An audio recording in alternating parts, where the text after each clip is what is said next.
નમસ્કાર વિદ્યાર્થી મિત્રો, આજે આપણે ઇંગ્લિશમાં યુનિટ 2 સ્ટેપ બાય સ્ટેપમાં એક્ટિવિટી 8ની સમજૂતી પ્રાપ્ત કરીશું. એક્ટિવિટી 8 છે મેગા રાઇડ. તો હવે આપણે જોઈએ કે આ શું છે મેગા રાઇડ. મેગા રાઇડ શબ્દમાં મેગા શબ્દનું ફૂલ ફોર્મ છે metro link express for Gandhinagar and Ahmedabad. આ એક મેટ્રો ટ્રેનનો પ્રોજેક્ટ છે જે અમદાવાદ અને ગાંધીનગર વચ્ચે સરકાર દ્વારા શરૂ કરવામાં આવેલ છે, જેનું કામ અત્યારે ચાલુ છે, એટલે તેનું ટૂંકમાં નામ મેગા રાઇડ એવું રાખવામાં આવ્યું છે. તો જાણીએ કે આ મેગા રાઇડ એટલે કે આ મેટ્રો ટ્રેનની શું ખાસિયત છે અને તે ગાંધીનગર અને અમદાવાદની વચ્ચે દોડાવવામાં આવશે. તો હવે આપણે પાઠની સમજૂતી પ્રાપ્ત કરીએ અને તેની માહિતી પણ જાણીએ. Gujarat is a progressive state. Ahmedabad is the largest city and a center of business in Gujarat. Gandhinagar is the capital of Gujarat. About 50,000 people every day travel between these two capitals, old and new. So we need a good transport facility. એટલે કે ગુજરાત એક પ્રગતિશીલ રાજ્ય છે. ગુજરાતમાં અમદાવાદ સૌથી મોટું શહેર અને વેપારનું કેન્દ્ર છે.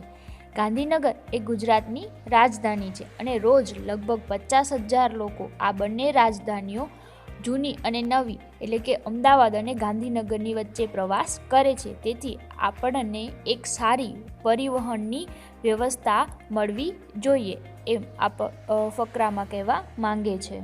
ત્યારબાદ The Government of Gujarat planned for a new railway project. એટલે ગુજરાત સરકારે એક નવી રેલવે યોજનાનું આયોજન કર્યું. The government started a 2,000 crore company for the project. એટલે સરકારે તે યોજના માટે 2,000 કરોડની એક કંપની શરૂ કરી. The name of the company is MEGA. એટલે એ કંપનીનું નામ શું રાખ્યું? મેગા, જેનું ફૂલ ફોર્મ છે metro link express for Gandhinagar and Ahmedabad. એટલે કે metro link express for Gandhinagar and Ahmedabad.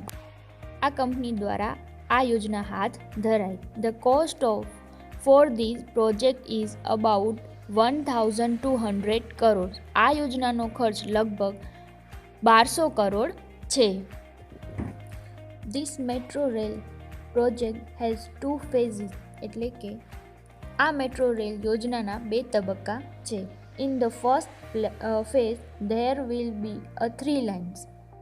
પહેલા તબક્કામાં 3 લાઇનો હશે. North south corridor, east west corridor and underground corridor. એટલે કે ઉત્તર દક્ષિણ કોરિડોર એટલે રસ્તો, પૂર્વ પશ્ચિમ રસ્તો અને અંડરગ્રાઉન્ડ એટલે કે ભૂગર્ભનો રસ્તો. Total length of all the 3 lines will be 76 kilometres. આ ત્રણેય લાઇનની કુલ લંબાઈ 76 કિલોમીટરની છે. The north south corridor will connect Ashram road to Gandhinagar. ઉત્તર દક્ષિણ રસ્તો આશ્રમ રોડને ગાંધીનગર સાથે જોડશે. This corridor will be 32.65 kilometre long. It will start from APMC Vasna on National Highway 8A. It will pass through Vasna, Paldi, VS Hospital and Town Hall. એટલે આ રસ્તો 32.65 kilometre લાંબો હશે અને તે નેશનલ હાઈવે 8A પર આવેલ વાસણામાં એપીએમસીથી શરૂ થશે અને તે વાસણા, પાલડી, VS હોસ્પિટલ અને ટાઉન હોલથી પસાર થશે. This line will cross the east-west corridor at Income Tax Junction. આ લાઇન ઇન્કમ ટેક્સ જંકશન પર પૂર્વ પશ્ચિમ રસ્તાને મળશે. It will turn a little left near a Koba circle and will run towards a Gandhinagar. એટલે કોબા સર્કલથી થોડી ડાબી તરફ વળી તે ગાંધીનગર તરફ જશે. There are 2 more junctions on the line, Info City and Gift City. There will be a 31 station on this corridor. એટલે કે આ લાઇન પર બીજા બે જંકશન એટલે કે સ્ટોપ છે, જે ઇન્ફોસિટી અને ગિફ્ટ સિટી. આ કોરિડોર ઉપર કુલ 31 સ્ટેશન હશે, એટલે કે આ રસ્તામાં કુલ 31 સ્ટોપ આવશે. ત્યારબાદ now let us go on the east west corridor, એટલે કે હવે આપણે પૂર્વ પશ્ચિમ રસ્તો જોઈએ. આપણે પહેલાં દક્ષિણ અને ઉત્તરનો રસ્તો જોયો, હવે આપણે આ મેટ્રોનો પૂર્વ પશ્ચિમનો રસ્તો જોઈએ. It will start from Kalupur. It will run through the main area of Ahmedabad, એટલે કે તે કાલુપુરથી શરૂ થશે અને તે અમદાવાદના મુખ્ય વિસ્તારોમાંથી પસાર થશે. Then the line will turn south towards IT Circle. It will go towards a commerce crossing. પછી આ લાઇન IT સર્કલ તરફ દક્ષિણમાં વળશે અને તે કોમર્સ ક્રોસિંગ તરફ જશે. Thaltej crossing will be the last station of this route. It will be the termination on east-west corridor. એટલે થલતેજ એ આ રૂટનું આ માર્ગનું છેલ્લું સ્ટેશન હશે અને તે પૂર્વ પશ્ચિમ રસ્તાનું ટર્મિનેશન હશે. Total length of this line will be 10.9 kilometers. It will connect the eastern and western Ahmedabad. એટલે આ રસ્તો કુલ 10.9 કિલોમીટરનો હશે અને તે પૂર્વ અને પશ્ચિમ અમદાવાદને જોડશે. ત્યારબાદ most of the metro route will be on pillars and overbridge, એટલે મોટાભાગનો રૂટ થાંભલા અને ઓવરબ્રિજ પર હશે. This will be a called elevated route. The travellers will enjoy the beautiful scene in the town, એટલે કે આને એલિવેટેડ રૂટ એટલે કે ઉચ્ચ માર્ગ કહેવામાં આવશે અને મુસાફરો શહેરના સુંદર દ્રશ્યોનો આનંદ માણશે.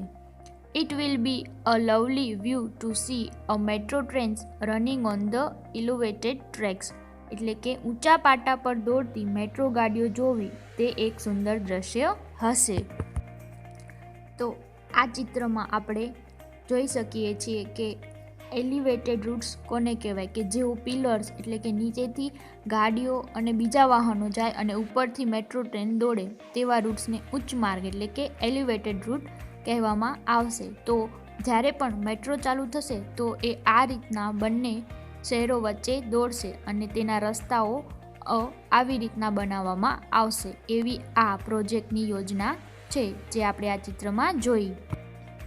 ત્યારબાદનું ચિત્ર છે જેમાં અંડરગ્રાઉન્ડ મેટ્રો એટલે કે જમીન નીચેથી કઈ રીતે મેટ્રોનો રસ્તો બનાવવામાં આવશે તે આપણે જોઈ શકીએ છીએ. અને ત્યારબાદ રેગ્યુલર ટ્રેન ઓન ટ્રેક, એટલે કે જેવી રીતના બીજી ટ્રેનો પાટા ઉપર દોડે છે એવી જ રીતે આ મેટ્રો ટ્રેનના પાટા આવી રીતના બનાવવામાં આવશે. તો આપણે ભૂગર્ભ અને રેગ્યુલર ટ્રેક એમ બંને દ્રશ્યો જોયા કે આવી રીતના મેટ્રો ટ્રેનની દોડવા માટેની રચના કરવામાં આવશે. You will be able to travel without tickets in this metro. આ મેટ્રો રેલમાં તમે ટિકિટ વિના પ્રવાસ કરી શકશો. આપણને થાય કે ટિકિટ વગર કેવી રીતના પ્રવાસ થાય, તો જાણીએ કે ટિકિટ વગર કઈ રીતે આપણે પ્રવાસ કરી શકીશું. You can use a smart card facility. You can enter a station with your smart card.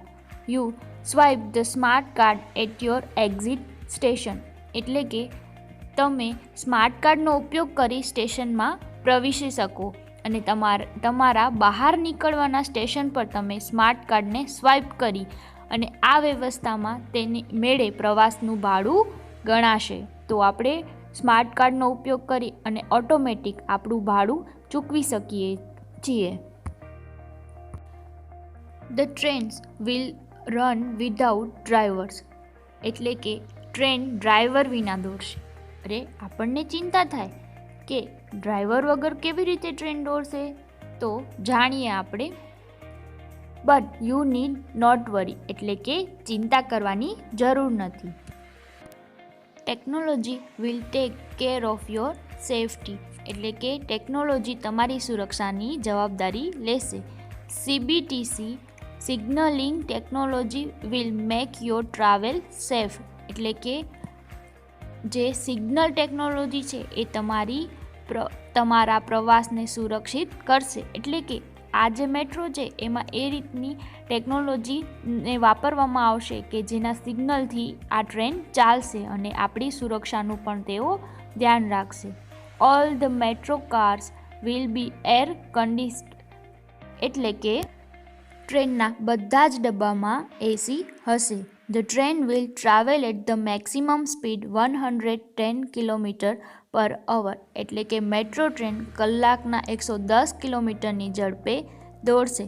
Ready for the ride. એટલે કે મેટ્રોના પ્રવાસ માટે તૈયાર થઈ જાઓ. Thank you.